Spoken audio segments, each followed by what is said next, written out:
There are many different options to consider on where to put your money for retirement. We decided to put together a series of videos to go over some of the options that you can choose from. In this first video, we'll discuss employer-sponsored retirement accounts such as 401k, 403b, and 457. Most people work their entire adult life, ideally making enough money to live happily and securely. When they reach in their 60s, they're usually trying to prepare for their retirement and live out the remainder of their days stress and work-free.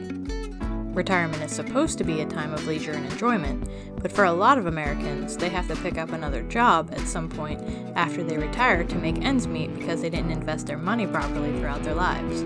Also, for some people, they didn't really have the ability to save up any money during their lives because maybe they worked a job where they were only able to make enough money to live paycheck to paycheck. A lot of these people have a tendency to survive after retirement on their Social Security benefits from the government alone, and they have nothing to fall back on. But there are even options out there for investing if that situation is something that you find yourself in. Employer-sponsored retirement accounts are the accounts that you have the option on investing in from your place of employment. These accounts are usually matched by your employer up to a certain percentage, and they take the money out of your paycheck every month. There are three main plans to choose from: a 401k, a 403b, and the 457 plan. The most common plan that most of us have heard of before is the 401k plan. This is an account that is funded from your paycheck amount before taxes. These funds are usually invested in different stocks, bonds, mutual funds, or other things which you have the option to choose from.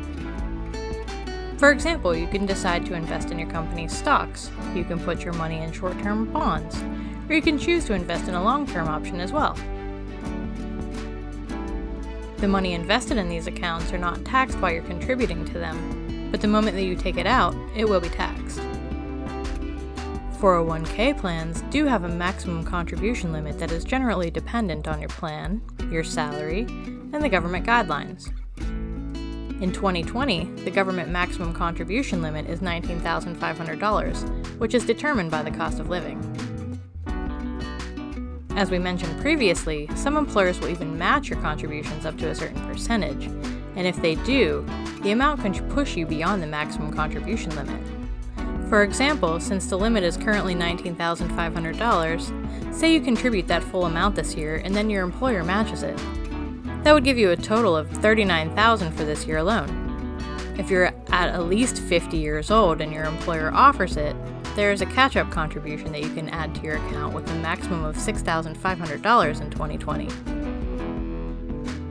This amount is also determined by the cost of living, and it can help you add money into your account to essentially give yourself a bit of an extra cushion for your retirement.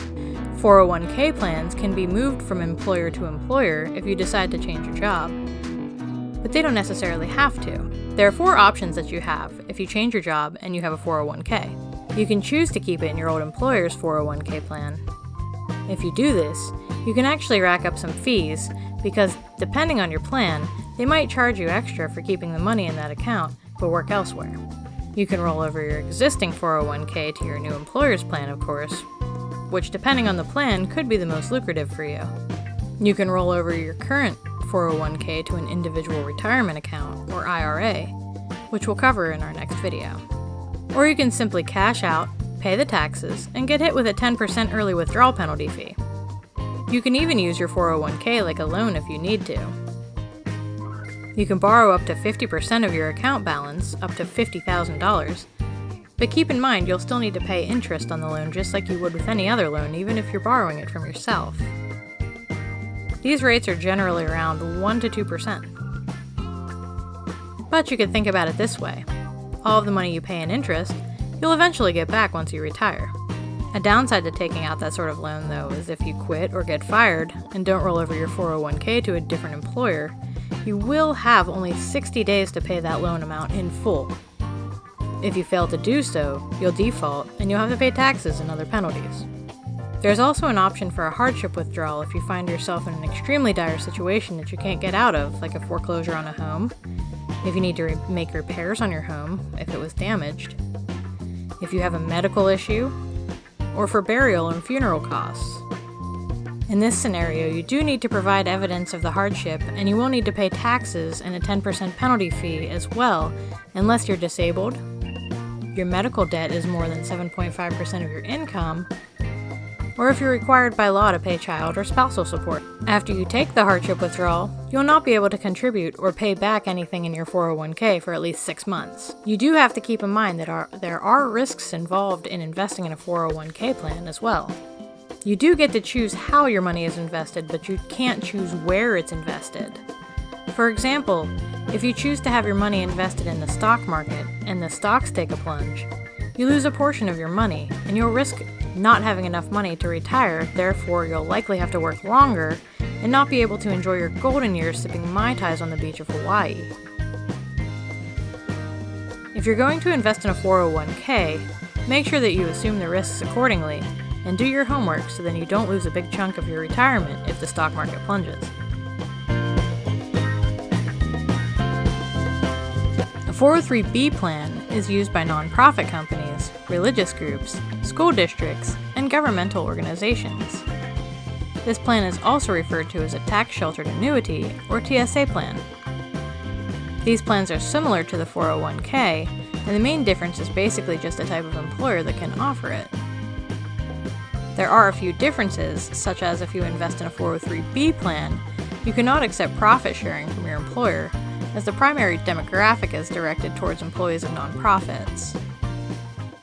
You can still participate in a 401k, even if you're employed by a nonprofit organization such as a school or a church, as the 401k plan is available to anyone. Some people even participate in both at the same time.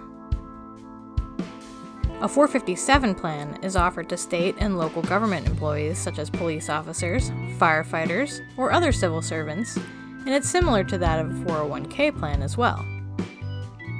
If you have this account, you can contribute up to 100% of your salary as long as it doesn't exceed the maximum contribution limit to that year.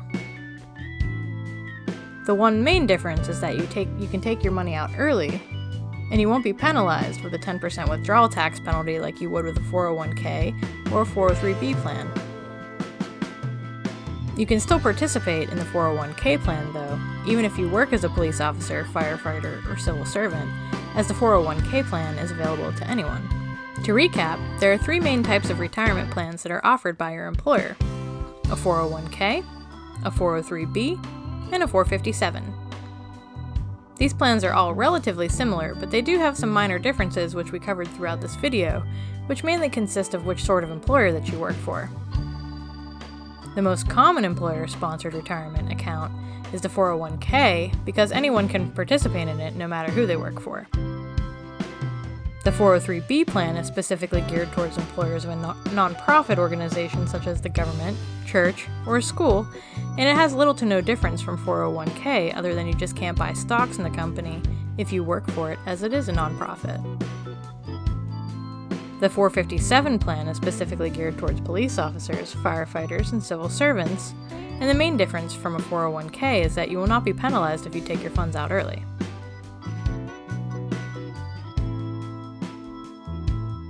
Also, keep in mind, like we mentioned previously, there is a risk of losing money and not being able to retire on time with the funds that you worked so hard for if the stocks that you choose to invest in perform poorly. So make sure that you invest wisely.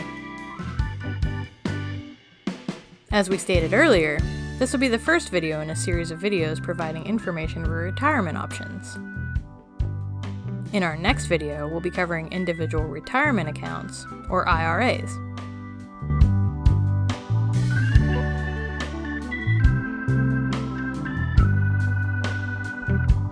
We make videos like this to help everyone like us save money or take advantage of any existing opportunities out there to gain financial freedom. For more videos like this, please like, share, subscribe, and hit that bell to get notified of our latest videos.